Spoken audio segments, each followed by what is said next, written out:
What is up, everybody? It's been a week because of CBS's decision to give Beyond the Gates a hiatus for a week, which was stupid. But glad the show is back and glad the show returned with a pretty good episode as we continued the Martin storyline that has involved a lot of different characters to try and once again cover up this Kenny person haunting him from the past. And so, yeah, I guess we'll jump back in. I'm a little rusty having not talked about this show for a week, but I want to talk about Smitty first, I think, before we get to the actual hit job, whatever it actually was. I've been really enjoying Smitty as this investigative journalist trying to really get this story on Marcel. Today, Smitty once again continued to push boundaries because he wanted to talk to Jacob, but Jacob's father, Elon, had gotten in Jacob's ear about it. And by the time Smitty arrived, Jacob was gone. So Smitty instead questioned Elon. Now, before Smitty went to the police station, he did get a call about the story was trying to be killed, but he also found out the information that Vernon might be involved with all of this too, or at least tied to Marcel because Vernon had testified at one of Marcel's hearings. Um, I like that Smitty found that information about Vernon. I also like that Martin came home and overheard Smitty on the phone talking about Vernon, as that will continue to cause trouble for this relationship between Smitty and Martin. But I also liked Smitty going to Elon, questioning Elon about Vernon. I like that Smitty is going to be a key character in kind of taking down this Dupree cover up, even though from the way the story is being set up, it's probably a good thing that all these characters are getting involved to really take down this bigoted Kenny character. Now, as Tommy Smith is saying in the comments or in the chat, Randall had one job to do. Randall is the worst hitman. Yeah, that is for sure. So over a week ago, the Friday cliffhanger was Randy having the gun pointed at Kenny after Bill had a talking to with Kenny, gave him the money. Today, Randy is still holding that gun on Kenny. And at first, I thought they were going to make it seem like Randy thought Kenny was stealing from the casino. But it turns out that Randy wanted Kenny to go for a ride with him. And that is when Randy was supposed to do the hit job on Kenny. Tommy says, I can't with Randall. Yeah. I'm assuming if the ending is true and that Kenny is still alive, I'm thinking Randy didn't even actually try to kill him. They've built up Randy to be this, like, he works for Joey, but he doesn't really love doing what Joey wants him to do. And he has a conscience or something. So I'm assuming that Randy didn't even actually try to kill Kenny. Maybe he tried to get him to leave. Maybe he just roughed him up a bit to try and get him to leave. Whatever Randy did, though, it was stupid. Randy's also saying that he thought there was a witness when he came back to Joey, telling Joey he shot Kenny with, once again, if the ending is true, Kenny don't look shot. So, and I'm also wondering if at the end of the episode when Joey was rethinking what Randy told him and he went to count the money, if Joey is thinking that Randy didn't actually do it either, but Randy went to Joey, said he did it, but there might have been a witness. So Joey said that Randy needs to go away indefinitely, take he and his family to Disneyland indefinitely. And Doug came and interrupted that. Doug was concerned about what was going on between Randy and Joey. So another character being brought into this umbrella story that I'm glad the show is taking on. It's good to see a soap opera in 2025 actually try and tell an umbrella story where there's just so many different characters being dragged into everything.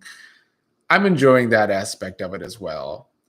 I don't love the fact that Randy did such a bad hit job. Or like I said, I'm assuming he didn't even try. Either way, though, I like the character of Randy, and I don't know if this is the best thing for the character. I would love him to be a more fleshed out character. Alas, I guess this is what we get from this. And I'm going to circle back to this, but I do want to talk about some other happenings on the show today. Let's first discuss this Allison coming back into Chelsea's life. She was hella obsessed today, and I don't know if it was bad acting or if it was just the acting that the character, well, the actress that plays Allison was going for, but she definitely came off crazy to me, just very obsessed. Chelsea tried to tell her that she's with Madison now, and it's a relationship. She wouldn't cheat on Madison because of what her father did to her mother. Allison was very pushy about it though, and at one point said she didn't care if Chelsea was seeing her and Madison at the same time. Allison at one point even said she would get rid of Craig to be with Chelsea. I don't know, it was kind of a lot. I'm actually kind of hopeful that they're taking the character of Allison in a bit of a psycho type way, I guess. But I mean, the show already does kind of have a lot of crazies. So I don't know if that's the best thing either. But as I said weeks ago, I do feel like because Chelsea and Madison move so quickly as a couple, they need some sort of roadblocks, and maybe Allison can be that roadblock. I don't know how they're going to get there, but it's something. So I don't mind it, but it depends on the direction they go. But I'm glad they're still doing something with this Chelsea and Madison coupling. Danny was with Vernon and Vanessa ran into them. We had Vanessa thinking about her sex with Joey. We had Joey back at the casino reminiscing about them having sex in the casino. So they clearly continue to build up Vanessa and Joey actually falling for each other, more than just chemistry, I guess. Now, at one point, Martin came in thinking one of the waiters was Kenny that was talking to Vanessa and Danny and grabbed him all violently. So, of course, Danny's wondering what that's about. So now Danny might be asking questions about Martin, and Danny might even be getting a little involved in this story. But obviously, that was not Kenny who Martin grabbed. I also still liked that scene weeks and weeks ago when Danny and Doug ended up in the bar together down on their luck. They followed up on that a little bit today with Danny talking to Vanessa about the one time she saw Doug in the casino, and Vanessa's telling Danny that Doug's in financial trouble. I still would like to see Danny and Doug explored. I think I would. Um, Hello, blatant truth in the chat. I did like today's episode. It was a good episode to return to. I didn't necessarily love the Randy part of it, but I'm going to get back there in a second. First, I want to talk about June because I guess she was roughed up today and she might have a head injury. And Naomi called Jacob over to the hospital. I saw an interesting post online and speculation online on Twitter today that maybe June was the potential witness to Randy and Kenny, and she got beat up for her luck too. I don't know, but that's an interesting way to look at it. They also said that maybe they can tie Randy to June and the children to Randy and June. It's a lot of speculation there, but I wouldn't hate it because, like I said earlier, I would love for the Randy character to be a little more fleshed out and a little more involved in things. The show has great side characters that are sometimes way better than their main characters, such as Ashley, Derek, Thomas, those people. But they also Naomi found a number on the picture of the children that June keeps around. So maybe we'll finally get some movement on this June character. I hope so anyway.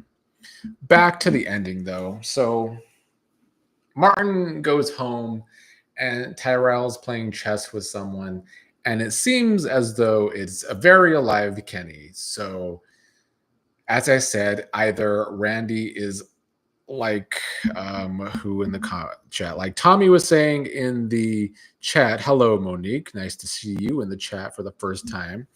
But like Tommy was saying in the chat, either Randy is seriously the worst hitman ever, has a terrible shot because Kenny didn't even look shot, or he didn't actually even try to kill Kenny. If this is true, if Kenny is really alive and Martin's not going crazy or something, I think that's a possibility as well. But as I said, whenever the last episode was, almost a week and a half ago, it's kind of a little early to end the Kenny story like this. I didn't think they would kill Kenny off this fast, so I'm very doubtful that he's actually dead. I just want to see what they do with the Randy character from here, because it could be like really bad writing for Randy if he's really just this bad of a hitman. So that's why I'm assuming, his conscience got the best of him and he didn't even actually try to kill him. He maybe just tried to rough Kenny up and threaten him to leave town. But if so, that too was actually really stupid of Randy. Let's see. Blatant Truth in the chat says, well, we know it's not a contact number in Naomi's phone. People were trying to say it was Anita, but wouldn't her number be stored? Yeah, that's true. That wouldn't make sense if it's Anita. Yeah, I don't know who the number on the kid photos might be, but I guess I would still like it be tied to Haley because I just think that character just needs... Haley, the character, just needs more than what we get from her.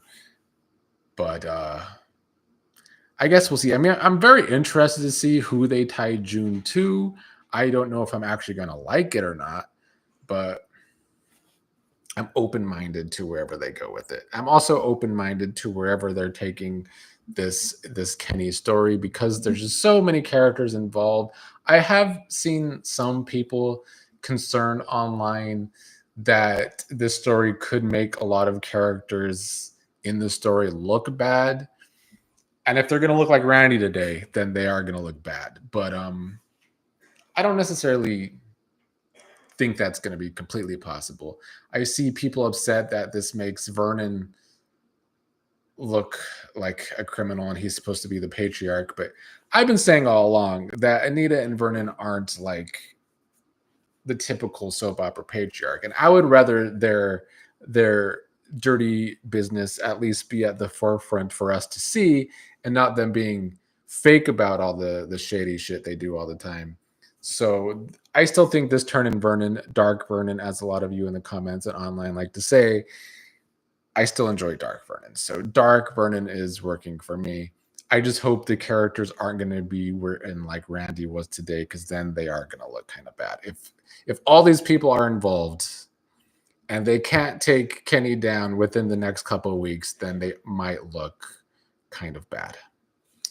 All right, that's it for me today. It's nice to have Beyond the Gates back. I should be able to do another live tomorrow. Wednesday and Thursday are going to be shaky. Big Brother's returning, and I like to talk about Big Brother. So we'll see how it goes. It's nice to have it back, though. And while I will be getting busier and busier as the summer goes along, I will definitely still be reviewing Beyond the Gates. Maybe not 5 days a week, but at least hopefully 3 or 4.